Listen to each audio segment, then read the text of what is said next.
Good morning students. आज हम 12वीं के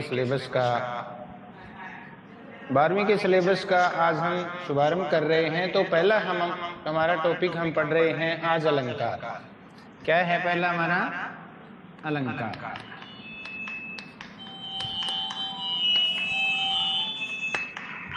देखो, अलंकार शब्द है, ये दो शब्दों से मिलकर बना है, अलम प्लस कार। अलम प्लस कार, दो शब्दों से मिलकर अलंकार शब्द बना है। इसमें पहला शब्द जो अलम है, इसका अर्थ है शोभा, सौंदर्य, शोभा या सौंदर्य। और दूसरा जो शब्द कार है, तो कार का अर्थ है करने वाले या बढ़ाने वाले, करने वाले या बढ़ाने वाले।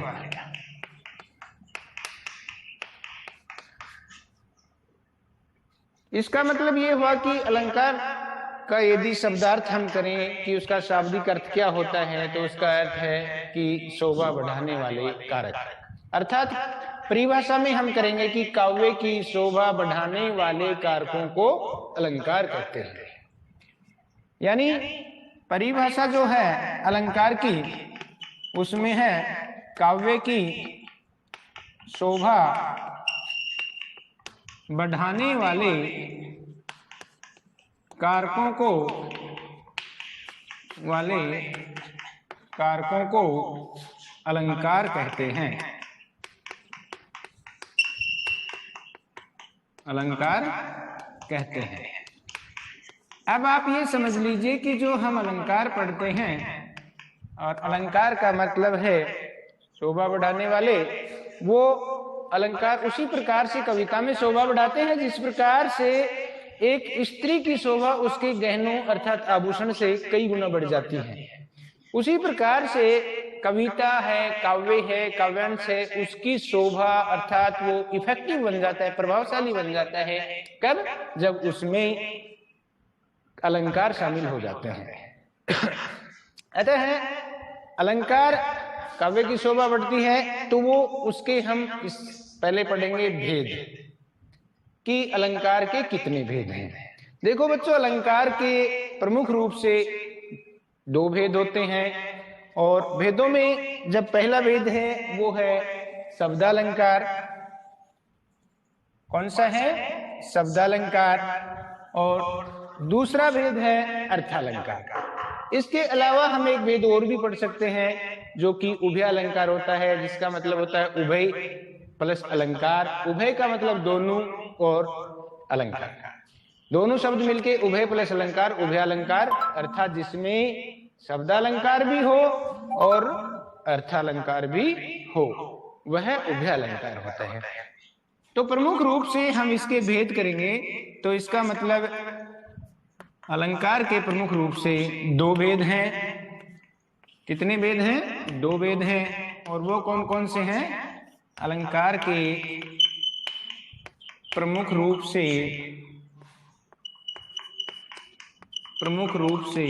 दो भेद हैं। पहला भेद है जो अभी आपको बता चुके हैं, फिर से मैं एक बार दोहरा रहा हूं कि शब्दालंकार, और दूसरा भेद है अर्थालंकार। नाम से भी हम इनको समझ सकते हैं कि शब्दालंकार क्या होता है, अर्थालंकार क्या होता है। जैसे कि नाम से हमें पता लग रहा है शब्दालंकार अर्थात शब्द का अलंकार, अर्थालंकार अर्थात अर्थ का अलंकार। जब काव्य की शोभा परिभाषा में करेंगे कि जब काव्य की शोभा शब्दों के द्वारा ही बढ़ रही है, तो वह शब्दालंकार होता है। जब काव्य की शोभा शब्द का अर्थ जानने के बाद, अर्थात जब हम पढ़ लेते हैं किसी काव्य या काव्यांश को और फिर उसका अर्थ ग्रहण करते हैं कि इसका कहने का तात्पर्य क्या है, कवि क्या कहना चाहता है, इसका आशय क्या है, वो जानने के बाद जब उसकी शोभा बढ़ती है। अब बच्चों, आपको ऐसा लग रहा होगा कि शोभा कैसे बढ़ रही है। हम पहले इसी बात पर चर्चा कर लेते हैं कि शोभा कैसे बढ़ रही है। तो जैसे मैंने आपको बताया था कि जैसे स्त्री है, वो जब गहना पहन लेती है, आभूषण पहन लेती है, तो उसकी शोभा कई गुना बढ़ जाती है। लेकिन अब हम काव्य और कविता की बात करते हैं तो उसमें शोभा कैसे बढ़ती है। उसमें शोभा का मतलब है कि जब हम किसी कविता को पढ़ते हैं और वह कविता इतनी प्रभावशाली बन जाती है कि उसे हम पढ़ते समय उसका आनंद उठाते हैं। जब हमारे को कर्णप्रिय लगती है कोई काव्य या काव्यांश, काव्य पंक्ति, जब पढ़ने पर हमें बहुत ही प्रिय लगती है, सुनने में हमें आनंद आता है, रस की अनुभूति होती है, आनंद की अनुभूति होती है, तो इसका मतलब वो काव्य की शोभा बढ़ रही है, वो इफेक्टिव काव्य है। और जब काव्य की शोभा केवल पढ़ने से या सुनने से, जैसे कि मैंने आपको कोई कविता पढ़ के सुनाई और आपने वो कविता सुनी, तो पढ़ने वाले को भी और सुनने वाले को भी वो बहुत प्रिय लगती है। जैसे कि मैं एक काव्य पंक्ति बोलता हूं, उसमें आप देखना कि किस कारण से काव्य की शोभा बढ़ रही है, अर्थात किस कारण से वो कर्णप्रिय लग रही है, किस कारण से उसमें आनंद और रस की अनुभूति हो रही है। देखिए, जैसे कि मैंने आपको बताया कि शब्द के द्वारा, जैसे कि मैं एक एग्जाम्पल या एक काव्य पंक्ति आपको बता रहा हूं और वो आप देखिए, लिख भी रहा हूं, एक बार ध्यान से देखिए। तरनी तनुजा तट तमाल, तरनी तनुजा तट तमाल, तरुवर बहु छाए, तरुवर बहु छाए। देखिए बच्चों, आपने देखा कि इस जो काव्य पंक्ति को हम पढ़ रहे हैं, तरनी तनुजा तट तमाल तरुवर बहु छाए, अर्थात एक ही वर्ण की जब आवृत्ति हो रही है, अर्थात एक ही वर्ण जब बार बार आ रहा है, तो उससे हमें बहुत अच्छा लग रहा है, सुनने में भी मजा आ रहा है, पढ़ने में भी आ रहा है कि क्या तुक मिलाई है, किस प्रकार से एक वर्ण की आवृत्ति हो रही है। तरनी तनुजा तट तमाल तरुवर बहु छाई, ये एक काव्य पंक्ति है, शब्दालंकार की है। शब्दालंकार में भी हम, ये नहीं है कि शब्दालंकार एक ही है, उसके भी हम देख सकते हैं कि कई भेद हैं, अर्थालंकार के भी कई भेद हैं। अब हम अपने सिलेबस की बात करें, अकॉर्डिंग टू सिलेबस अगर हम चलते हैं, तो इसमें पहला ही जो एग्जाम्पल है, ये आपको मैंने जो शब्दालंकार का दिया है, ये कौन से अलंकार का है, ये हम समझ सकते हैं कि इसमें पहला ही जो हम पढ़ेंगे अलंकार, जो पढ़ेंगे शब्दालंकार का भेद जो पढ़ेंगे, वो कौन सा पढ़ेंगे, जिसमें कि तय वर्ण की भी आवृत्ति हो रही है। शायद आपने पिछली क्लासों में भी पढ़ा होगा, और सबसे पहले हमने वो अलंकार पढ़ा है, बता सकते हो? योर माइंड, अपने माइंड को घुमा करके सोचिए कि कौन सा है, और नहीं पता है तो मैं आपको बता रहा हूं, वो है अनुप्रास अलंकार। कौन सा है? अनुप्रास अलंकार, जो कि आप 10th में भी पहले पढ़ चुके हो। अनुप्रास अलंकार क्या है, और यही हमारे 12th में अर्थात 12वीं क्लास का जो पहला हम अलंकार का शब्दालंकार का भेद पढ़ रहे हैं, वो है अनुप्रास अलंकार। अनुप्रास अलंकार। अब अनुप्रास अलंकार होता क्या है, इस अलंकार की परिभाषा क्या है, तो वो हम अभी इसी बात पर चर्चा कर रहे हैं कि अनुप्रास अलंकार जो कि पहला अलंकार है, पहला भेद है इसका, कौन से का? शब्दालंकार का, और उसमें आता है एक ही वर्ण की आवृत्ति, अर्थात एक ही वर्ण दो या दो से अधिक बार है। जैसे हमने अभी पढ़ा था, तरनी तनुजा तट तमाल तरुवर बहु छाई। तो इसकी परिभाषा में हम पढ़ेंगे कि जब किसी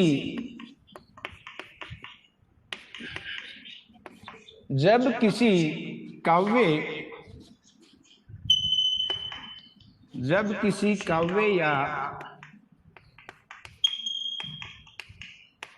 काव्यांश, जब किसी काव्य या काव्यांश में एक ही वर्ण की आवृत्ति हो,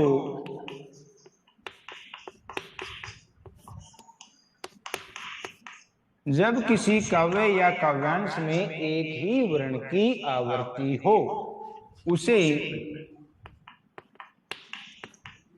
अनुप्रास अलंकार कहते हैं। अर्थात ऐसे कहते हैं कि कह सकते हैं कि एक ही वर्ण की आवृत्ति हो, वहां पर अनुप्रास अलंकार होता है। जब भी हम कोई कविता पढ़ रहे हैं, कोई काव्य पंक्ति पढ़ रहे हैं, और उसमें जैसे मैंने आपको अभी उदाहरण दिया उसके तरह से एक ही वर्ण दो या दो से ज्यादा बार आए, चाहे कै कै खे खे चे चे टे टे ते ते कोई भी वर्ण आ रहा है, तो वो उसमें हम क्या कर सकते हैं कि अनुप्रास अलंकार।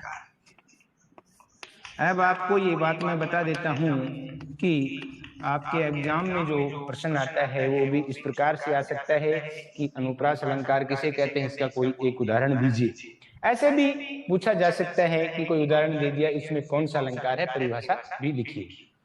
तो इसमें आप आसानी से लिख सकते हो, आसानी से पहचान सकते हो कि कौन सा अलंकार है, और उसमें आपको एक ही वर्ण की आवृत्ति दिखाई दे रही है, आपको पढ़ने से पता लग रहा है, तो आप बता सकते हो कि अनुप्रास अलंकार है। और उसकी परिभाषा में आप लिख सकते हो कि जब किसी काव्य या काव्यांश में एक ही वर्ण की दो या दो से अधिक बार आवृत्ति होती है, उसे अनुप्रास अलंकार कहा जाता है, या वहां अनुप्रास अलंकार होता है। और फिर एग्जाम्पल में जैसे एक आपको दिया था, एक उदाहरण और देता हूं मैं कि जैसे जैसे भगवान भक्तों की भयंकर, भगवान भक्तों की भयंकर भूरी भीति भगाइए। देखो शायद आपको अभी खुद ही पता लग गया होगा कि इसमें कौन से वर्ण की आवृत्ति हो रही है, कौन से की हो रही है। Have you understand? आप समझ गए होंगे कि इसमें भय वर्ण की आवृत्ति हो रही है। लेकिन एक प्रश्न आपके दिमाग में जरूर आ रहा होगा इस समय कि क्या सर 2, 5 बार, 7 बार, 10 बार आना कंपलसरी है? जैसे 1, 2, 3, 4, 5, 6 बार आ रहा है, ये कोई जरूरी नहीं है। लगातार यदि 2 बार आ गया, वहां पर भी अनुप्रास अलंकार होता है। फिर वो 2, 3, 4 जितनी बार भी आए, वो उसमें अनुप्रास अलंकार ही माना जाएगा। आवृत्ति का मतलब बार बार आना, ऐसे भी कह सकते हैं 2 या 2 से अधिक बार आना। वहां पर कौन सा अलंकार होता है? भगवान भक्तों की भयंकर भूरी भीति भगाई, यानी अनुप्रास अलंकार होता है वहां पर। जैसे एक बार मैं आपको बता देता हूं, जैसे आ गया कि कानन कंठ में कौन सा अलंकार है और कौन से वर्ण की आवृत्ति हो रही है। कौन सा अलंकार है? यही अलंकार है, अनुप्रास अलंकार है। कौन से वर्ण की आवृत्ति हो रही है? कै की आवृत्ति हो रही है। मीन्स कि जब एक ही अक्षर 2 बार भी आ गया है, तो वहां पर भी अनुप्रास अलंकार होता है। आप समझ गए होंगे कि हमने शब्दा अलंकार का जो पहला भेद पढ़ा है वो अनुप्रास अलंकार पढ़ा है। और इसमें आपको कोई डाउट है तो प्लीज आप इसी समय कमेंट्स कर सकते हैं, लिख करके मैसेज छोड़ सकते हैं। उसके बाद मैं आगे चलता हूं कि दूसरा जो भेद हम पढ़ेंगे वो अलंकार में, जो शब्द अलंकार में है, वो कौन सा पढ़ेंगे? दूसरा है, वो है यमक अलंकार। कौन सा है? यमक अलंकार, जिसे हम ये भी कह सकते हैं कि यमक शब्द अलंकार। जैसे अनुप्रास शब्द अलंकार, क्योंकि शब्द के अलंकार का शब्द अलंकार का भेद है, तो इसी प्रकार से हम यमक अलंकार पढ़ रहे हैं, इसको यमक शब्द अलंकार भी कह सकते हैं। और इसके बारे में जैसे हमने अनुप्रास के बारे में जाना, तो इसके बारे में हम थोड़ा पहले जान लेते हैं कि यमक अलंकार क्या होता है। अर्थात यमक अलंकार वो होता है जिसमें एक ही शब्द की आवर्ती होती है। बात पहली ये है कि उसमें वर्ण की आवर्ती थी, इसमें शब्द की आवर्ती है। यानी हम क्या करेंगे, इसमें डिफरेंस इसमें जो अंतर है वो समझेंगे। ट्राई टू अंडरस्टैंड, ये समझने का प्रयास करें बिटवीन द बोथ डिफरेंस, दोनों के बीच का अंतर। जैसे वर्ण कै, खे, गे, चे, ते, ते, पे, ये वर्ण है। शब्द यदि वर्णों का सार्थक मेल होता है वो होता है।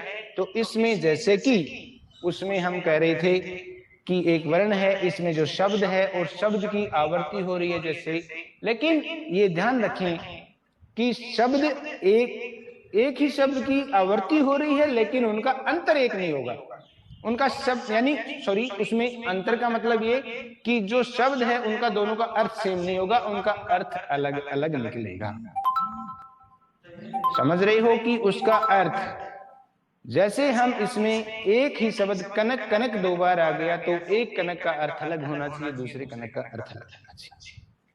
क्योंकि एक आगे हम और भेद पढ़ेंगे जिसमें भी शब्द सेम होंगे वो अलग अलंकार होगा। तो आप इस संदेह में ना रहें कि उसमें और इसमें, आगे ये नहीं सोचेंगे कि उसमें और इसमें क्या फर्क है। इसमें तो सेम अर्थ रहेगा और इसमें सेम अर्थ नहीं रहेगा, अलग अलग अर्थ निकलेगा। तो अब हम यहाँ इसकी परिभाषा करते हैं कि यमक अलंकार क्या होता है और इसकी परिभाषा क्या होती है। इसकी परिभाषा है, जब किसी काव्य या काव्यांश, काव्य या काव्यांश में एक ही वर्ण, एक ही शब्द, जब किसी काव्य या काव्यांश में एक ही शब्द की आवृत्ति हो, आवृत्ति हो, अर्थात दो या दो से अधिक बार आए।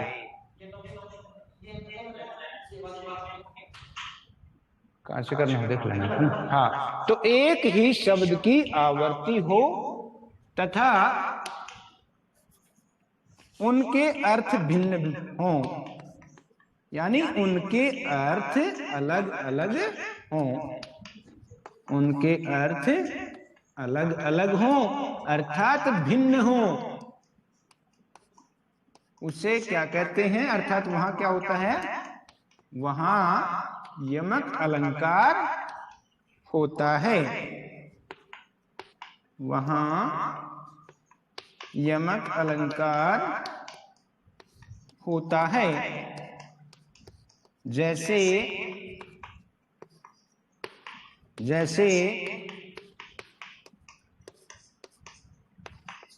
कनक, कनक ते सोगुना, सोगुना या सोगुनी,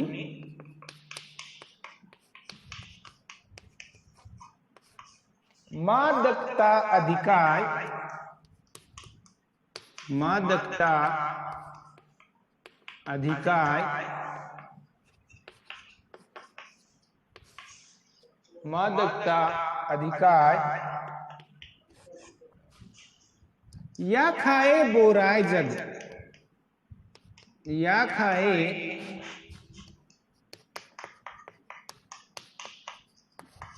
बोराय जग, वा पाए बोराय,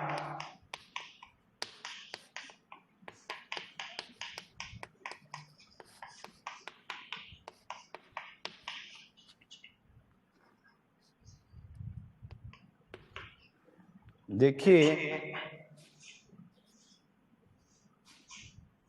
इसका मतलब है कनक, कनक एक सेम शब्द है, समान शब्द है, लेकिन उसकी आवर्ती हो रही है। पहले कनक का अर्थ है सोना और दूसरे कनक का अर्थ है धतूरा। कि सोना है वो धतूरे से 100 गुनी मादकता, 100 गुना नशीला होता है, मादकता रखता है। अर्थात सोना है उसमें धतूरे की बजाय 100 गुना नशा है, अहंकार रूपी नशा है। या खाए बोराए जग, धतूरे के तो खाने से बोराए, बोराए का मतलब पगलाना, पागल हो जाना, कि धतूरे के तो खाने से आदमी पागल हो जाता है। वह पाए बोराए, जबकि सोने को तो पाने से ही, अर्थात अधिक धन हो जाए, अधिक सोना मिल जाए का मतलब है धनवान हो जाना, तो अधिक धन हो जाए तो वह बोरा जाता है, अर्थात वह पागल हो जाता है। पागल का मतलब है अहंकारी हो जाता है और वह लोगों से मिलना जुलना, अपने आप को अलग समझना, मिलना जुलना बंद कर देगा, अपने आप को अलग समझने लगेगा और पागलों जैसा उसका व्यवहार करता है।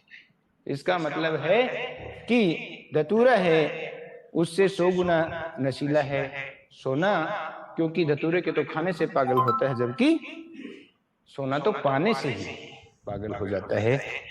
तो बच्चों, इसमें हमने देखा है कि शब्द की आवर्ती हो रही है लेकिन अर्थ अलग अलग हो रहे हैं, अलग अलग अर्थ निकल रहे हैं। तो यहाँ पर यमक अलंकार है। आज हमने जो पढ़ा ये आपको क्लियर हो जाना चाहिए। कोई डाउट हो तो आप कमेंट्स कर सकते हैं। पहला अनुप्रास और दूसरा यमक, इसके अलावा इसकी डेफिनेशन वगैरह, एग्जाम्पल वगैरह आपने पढ़ लिया है, बाकी हम कल करेंगे।